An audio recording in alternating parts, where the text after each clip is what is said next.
So by default, anytime you take photos with your Samsung Galaxy A55, you're going to have that shutter sound.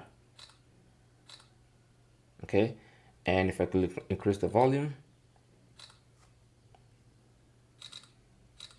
that shutter sound.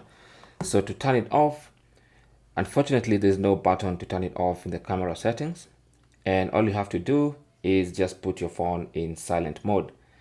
So when you go to the quick settings panel and find the sound icon, tap on it to either put your phone in vibration or mute.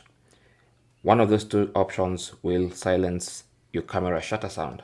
So this one will make sound, so either that or that. And now when you take photos, it's going to be completely quiet.